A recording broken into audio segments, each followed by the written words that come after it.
Welcome to Childcare Rockstar Radio. I am your host, Chris Murray. Childcare leaders around the globe are breaking through challenges, leading the way in innovation, testing new best practices, and impacting children and families in a much more powerful and positive way than ever before. Each week, join me for interviews with early childhood leaders and experts that will leave you inspired to become the next childcare rockstar. Now, let's go. This is Childcare Rockstar Radio, episode 123, featuring Dr. Marshall Goldsmith. Welcome back to the show, everyone. I am Chris Murray, the host of Childcare Rockstar Radio, and today's episode is quite special, quite meaningful to me in my journey, and I can't wait to share it with you. Dr. Marshall Goldsmith is one of the top leadership and business experts of our time. He has written 2 best-selling books, and he has a brand new book. And he is notably one of the top 10 business thinkers of our time. And he is an incredible human. He shares all of his knowledge with you, with me here in the podcast, in terms of how to be happy. And so the name of today's episode is The Secret of Being Happy Every Day. And also why we as human beings, and especially leaders and CEOs of small businesses and large firms alike, don't celebrate our wins often enough, and why we are constantly in a state of further achievement. And yet the secret is within us and not outside of us. And so we dig all into that in today's episode. I know you're going to love it. Marshall Goldsmith was one of our keynote speakers at the Childcare Success Summit 2021 in Las Vegas 6 months ago. And he lives in Nashville, so he'll be close to us when we go to Nashville for our next summit this fall in October of 2022. So it is an exciting experience to be around the guy. It's just fun. To be honest, we were so blessed to have him come into our team room in Las Vegas and have him join us. And he's so unpretentious and just so loving and happy and super cool and shares great stories. He cracks himself up all the time, and you just can't help but love the guy. And knowing that he's had such an impact on so many high-performing CEOs and leaders in our time is pretty awe-inspiring, to say the least. His new book is called The Earned Life, and his 2 other bestsellers, which I own and refer to a lot, are What Got You Here Won't Get You There, and his book Triggers. And we'll dive all into that in today's episode. So before we do that, I want to thank our friends at Learning Beyond Paper. So I don't know if you're familiar with Learning Beyond, but I want you to be. I'm excited that Learning Beyond Paper, our partner, has revolutionized early learning curriculum. A team of early learning experts, owners, directors, and teachers got together to put everything teachers need for infants to pre-K 100% online. And finally, there's a 21st century teaching solution available for today's digital native teachers, and it's affordable. Head on over to learningbeyondpaper.com/childcare success and sign up for their free 1-month trial. Learning Beyond has made such an impact this year, helping early learning providers save time and money with their 100% online curriculum. Not only have they made it affordable, but easy to use. You get access to 52 weeks of lesson plans and over 4,000 daily activities for infants to pre-K 4. Training for your teachers is built in, and professional development is included for free. Sign up for their free 1-month trial at learningbeyondpaper.com/childcare success. And with that, I'm going to take you straight into episode 123 here at the podcast. We have been doing amazing things in this world of early learning. We've been running really fun top level mastermind meetings in Hawaii. We're going to San Francisco. We're headed to Chicago later this year for another mastermind meeting of all of our Academy tribe. And continuing to drive to 1 million kids in our mission to try to impact 1 million children in this world. So with that, let's dive in without further ado to Dr. Marshall Goldsmith. I know you're going to love him just as much as I do here at Childcare Rockstar Radio. Welcome, everybody, back to Childcare Rockstar Radio. I am Chris Murray, and it is my great honor and pleasure today to bring you an incredible human, Mr. Marshall Goldsmith. Marshall, how are you? Doing wonderful. Thank you for inviting me. Just glad that you're here. I was so happy to meet you at the Childcare Success Summit in Las Vegas a few months ago, and just a great time. And my team loved meeting you, and the audience went nuts for your presentation. So as a follow-on to that amazing experience, we're going to talk today about you and your books and all the things that are going on in the world of Marshall Goldsmith. Where are you sitting right now? Before we start, I'm working with you guys. I just love what you guys are doing. So I love it. Thank you. Thank you. We are trying to make a big impact in the world of childcare leadership and business, and it is an extremely fulfilling journey. So thanks for being a part of it. Oh, it's wonderful. If I help you even a little, you help a lot of people a lot. So I feel like indirectly I'm helping those people. So it's absolutely, you absolutely are. Where am I? I'm in Nashville. Oh, great! You're in Nashville. So that, interestingly, is the site of our next Childcare Success Summit conference, and we're all very excited to go to Nashville. So great town. When is it? It's in October again, October 19th to the 22nd. Wonderful. Yeah. Well, stop by and say hi when you're in Nashville. We absolutely will. Tom said that you keep asking him to go for a walk, which I think is charming and great. What are some highlights of your professional journey? For those folks that aren't familiar with your work, what are some things that you can share with our audience to get to know you better? Well, what I do is, first, I'm Marshall. I'm from Kentucky, went to school in Indiana, got a PhD at UCLA, and professionally, I've done for the last 45 years, 3 things. One is I give talks and teach classes like I did with you guys, which I just love doing that. I've been to 102 countries, and on American Airlines alone, I have 11 million frequent flyer miles. So mega traveler. Then I coach people. I'm most famous for that. I've been the coach of the CEO Ford and Pfizer and Glaxo and the World Bank. And I was ranked #1 coach forever. And then I write books and articles. So I've written or edited 48 books. I've done 6 bestsellers, 3 New York Times bestsellers, 1 mega big bestseller, and 42 books purchased only by my mother, my father, and relatives. Well, that's fantastic. Hopefully you don't have a garage full of the non-bestsellers, LOL, like I do. I usually give those away. Tell us about your latest. So you have a new book out. Tell us about it, and what is it about? Well, my new book is called The Earned Life. And The Earned Life, and by the way, I think you would get really high scores on what I'm going to talk about next. It says in the book, assuming you have middle class level of income, and assuming that you have good relationships with people you love, and you're healthy, what matters in life? 3 things. One is what is our aspiration in life? What is that big thing we're going for that doesn't really have a goal line? It's something you can kind of work on forever. And then number 2, what are our ambitions? Those are the goals we're trying to achieve. And then number 3, what are our actions, our day-to-day activities, the process? And to me, the essence of having a good life is the alignment of these 3 as much as possible. And, I thought about you. In your case, you have a very big aspiration, which is, this improvement for kids. And it's a very big, and there's no finish line. It's going to get better. You keep working to make it better and better. Yep. Then you have goals and ambitions. You've got goals to achieve to make sure that happens. And I think you enjoy the process.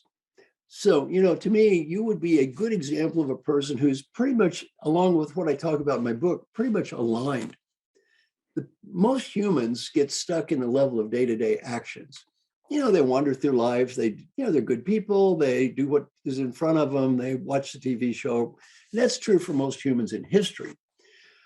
The people I coach are often addicted to achievement. Right. They just get lost in achievement. And that's a danger for a couple of reasons. One, when we're over-focused on achievement, we can forget, why am I trying to achieve this stuff? Why am I doing all this? Yes, or why? Forget the big aspiration. And then number two, more common, don't enjoy the day-to-day process of living. Forget to enjoy yourself because you're so busy doing stuff. So, it's a very interesting thing. And the stuff I talk about in the book, this part has hit the biggest nerve for people because the people I coach are hyper achievers. And, they don't need a lecture on how to achieve things. They already achieve things.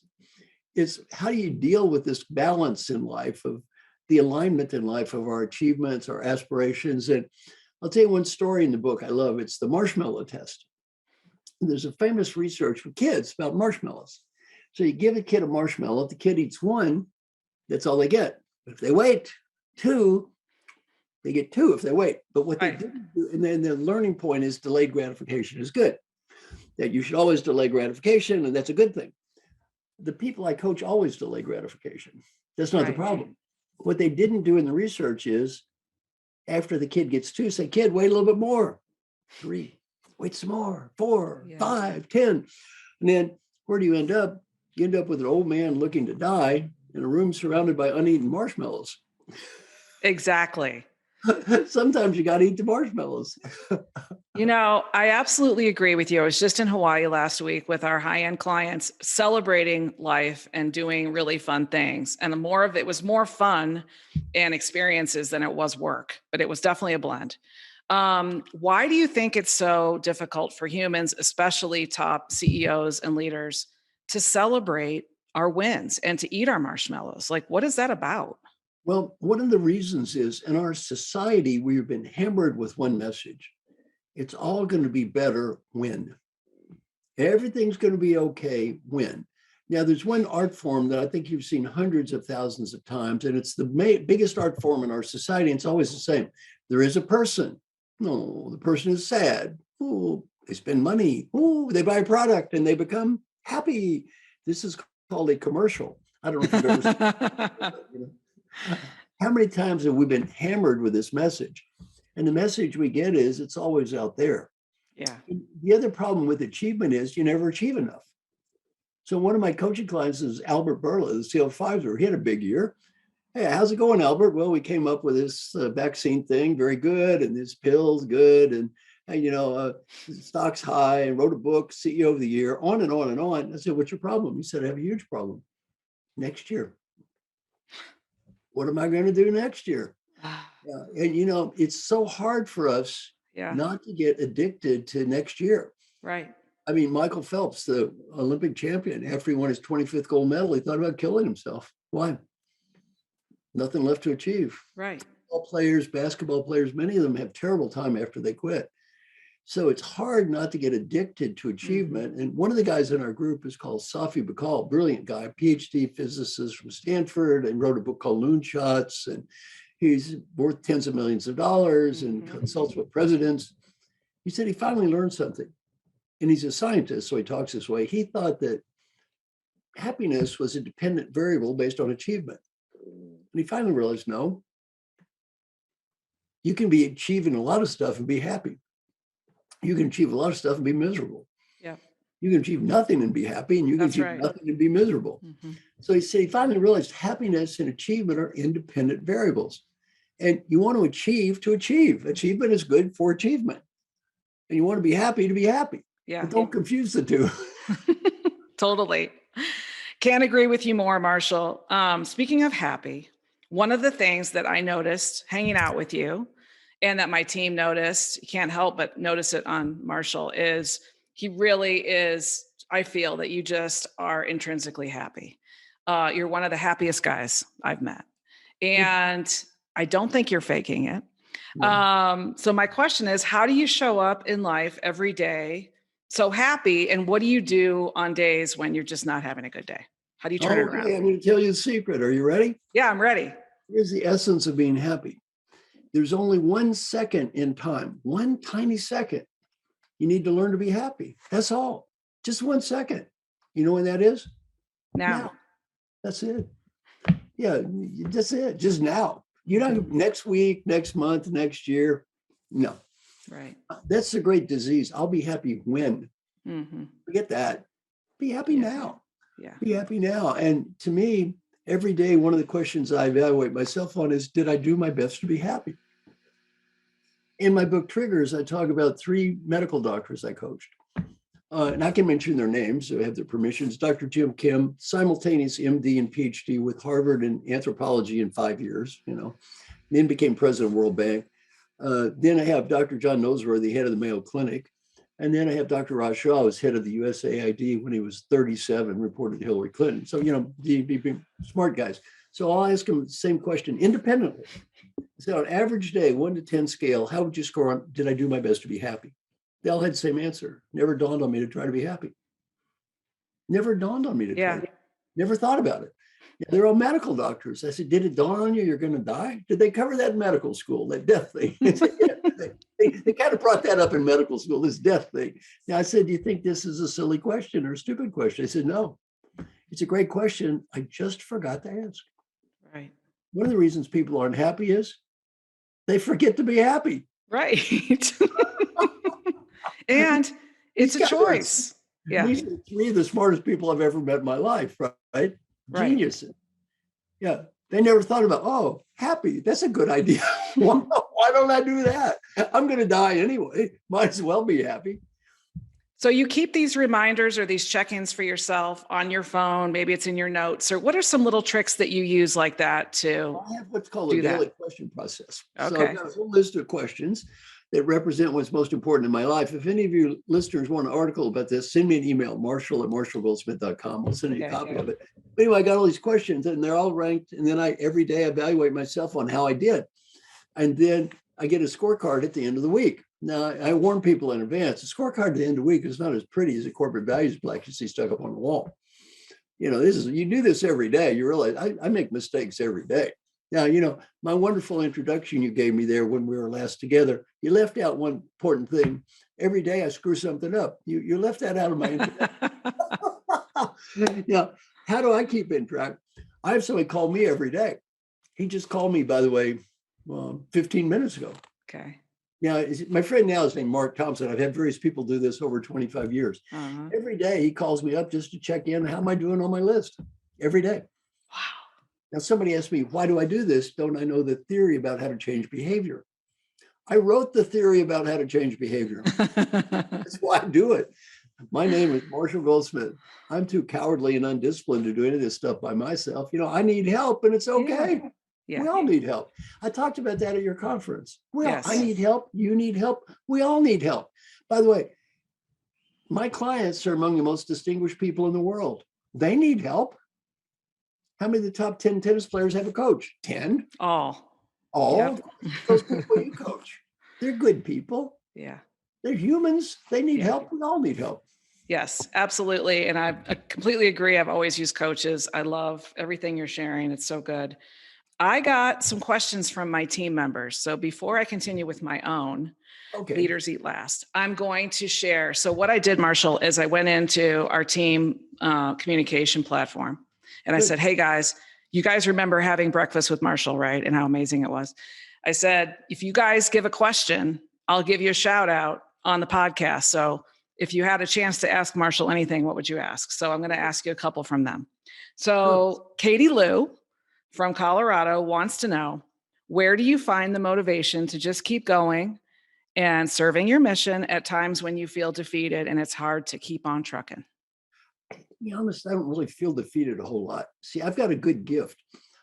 I'm very good at self-forgiveness. That's an amazing practice and gift to have, to be honest. I don't think we all have that. I make mistakes all the time. Yeah. And,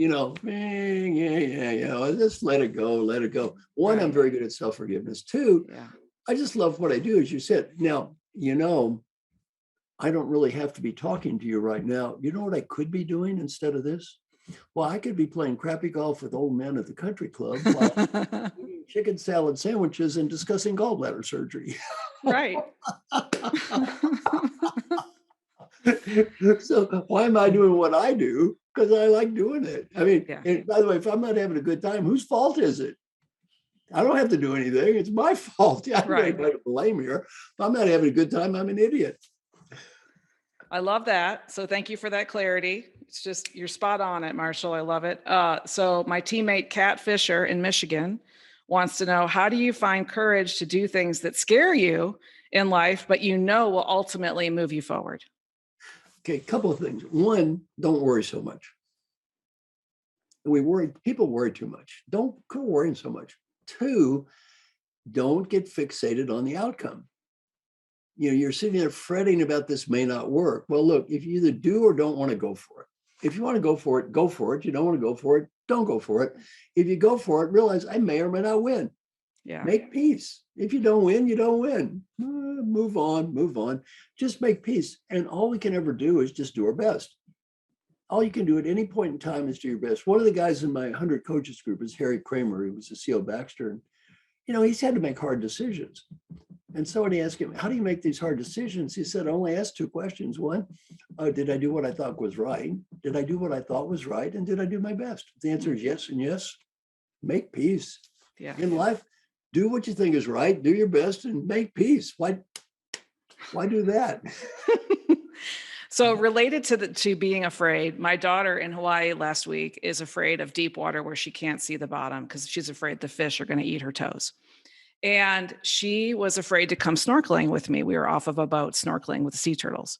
Yeah. And she got a message from her horoscope app that said, face your fears. And she jumped in the water from her horoscope app. So whether it takes that, whether it takes you just closing your eyes, plugging your nose, and just taking the leap, just do it. Whatever it takes, just do it. That's my answer. But I love your I have guidance a song there. about that. Are you ready? Yeah.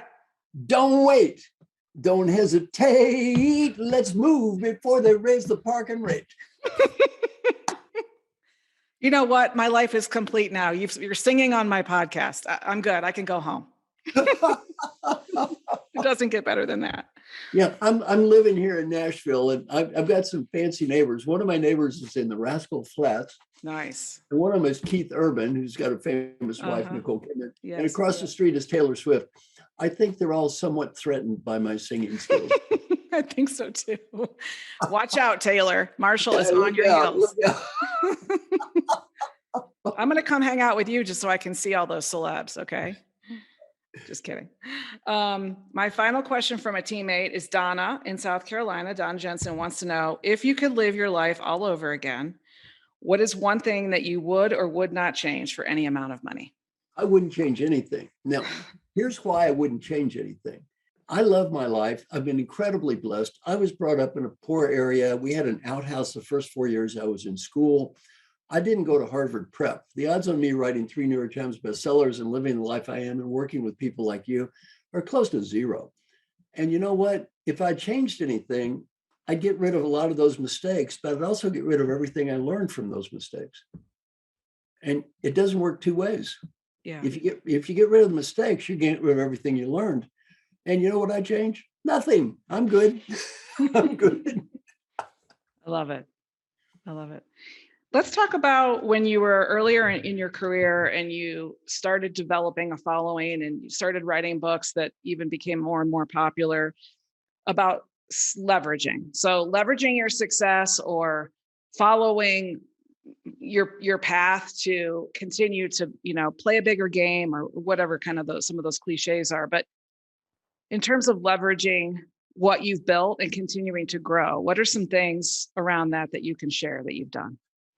Well, I can just speak to my life because in my life, my heroes have all been my mentors and teachers. I mean, Dr. Paul Hersey, the great developer of situational leadership, and he was the highest paid consultant in our field at the time. And I was a young guy, got to meet him, and I was a starting professor. And one day he got double booked, and he said, "Can you do what I do?" I said, "I don't know." He said, "I'll pay $1,000 for a day." I was making $15,000 for a year. I said, "I think I can do this."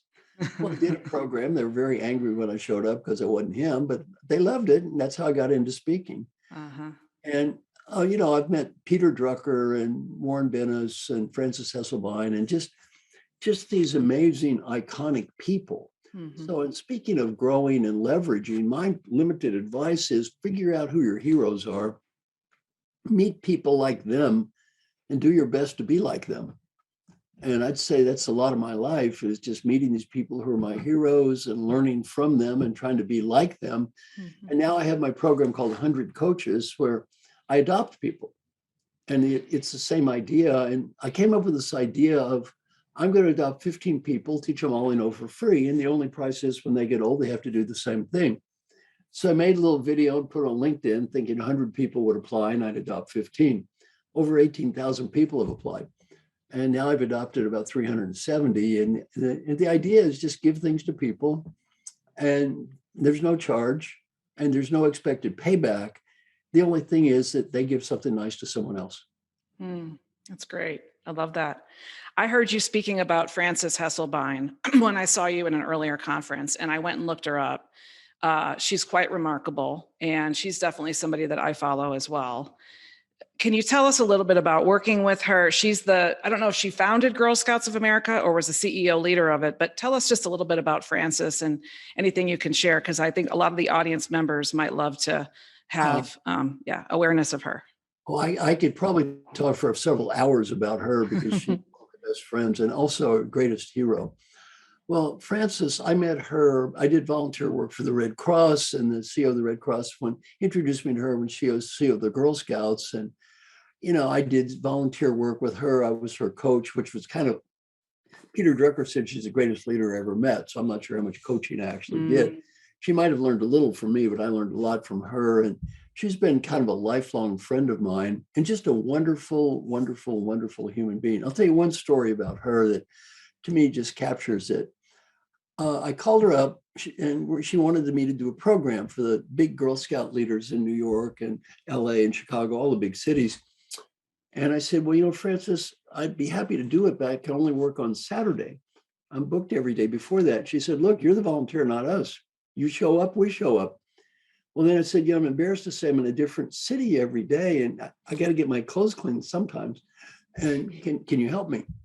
She said, not a problem. Here at the Girl Scout Center, we have laundry facilities. Here's what you do. Take all your clothes, put them on a pile on the floor, and then somebody will pick up your clothes, take them, we'll get them all cleaned. And then when you get done, your clothes will all be clean. Not a problem. That's the least we can do. You're volunteering your time. That's the least we can do. The next morning, I did what she said. I put all my clothes in this pile on the floor. I'm having breakfast and with the head of the Girl Scouts in LA, New York, Chicago, very distinguished women. And I look up, and walking down the hall is Frances Hesselbein carrying my dirty clothes. Dirty socks, dirty underwear. She's carrying the dirty clothes to the laundry room. Every woman saw her. Wow. Very deep message. Mm-hmm. Yeah, servant leadership, humility. Right. She was the CEO. She Mm-hmm. didn't have to carry the dirty clothes, but she did. And so I never forgot that story. I always cry when you tell the story. It's very moving. I never forgot that story about her doing that. It's just, to me, that says a whole lot more than talk. Right.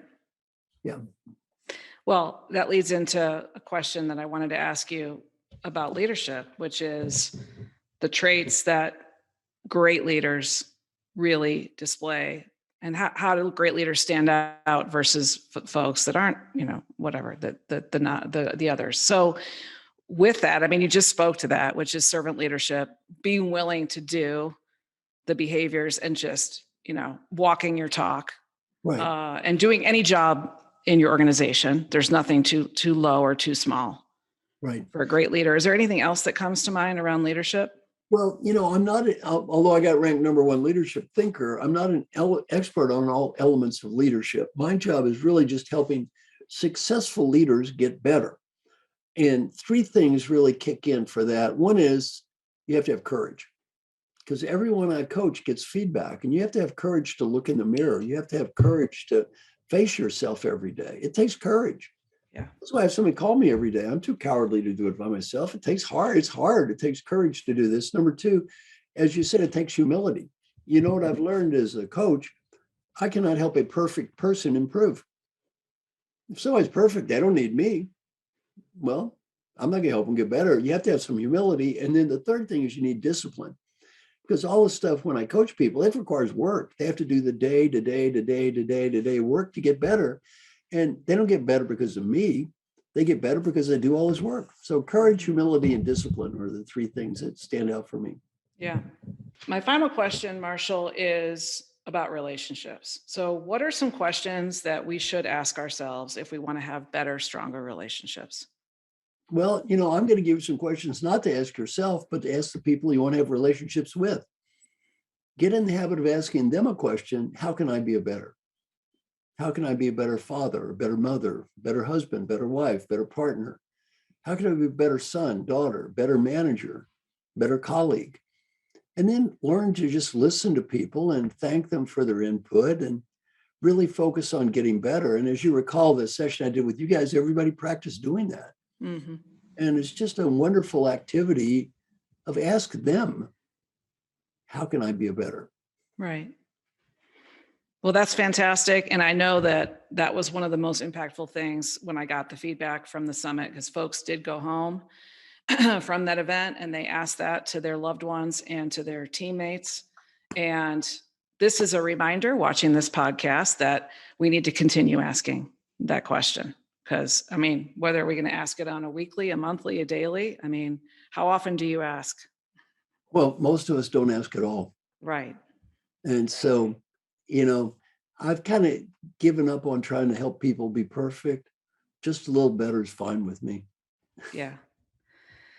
Well, Marshall, I have What Got You Here Won't Get You There, and I have Triggers at my bedside table. They're both amazing books. I highly recommend the audience to pick those up. And the latest book is The Earned Life. That one is going to go right now. I'm going to Amazon once we get off of here and grab that book. I'm sure it's amazing. Are there any final things that you would like to share or say with our audience? Just one final comment. First, thank you so much for inviting me. I loved working with you guys before. I love what you're doing. And just as a human being, I have to say, you do seem to have a very big and important purpose in life, an aspiration that's big. Number two, you work very hard to make that real. It's not just in your head. You do try to achieve things that are connected to that. And three, unless you're fooling me, you seem to enjoy the process. So I think you're a pretty good role model in all this stuff I teach. And thank you. The final thing I'd like to say is, again, if one person has a little better life based on our dialogue today, this is a good use of both of our time. Absolutely agree. And it's been a great pleasure. I love everything you stand for. And just thank you so much, Marshall Goldsmith, one of my favorite humans. And just been great to have you here on the podcast today. So thank you so much. Thank you for inviting me. All right. This has been Childcare Rockstar Radio, everybody. Take care and God bless.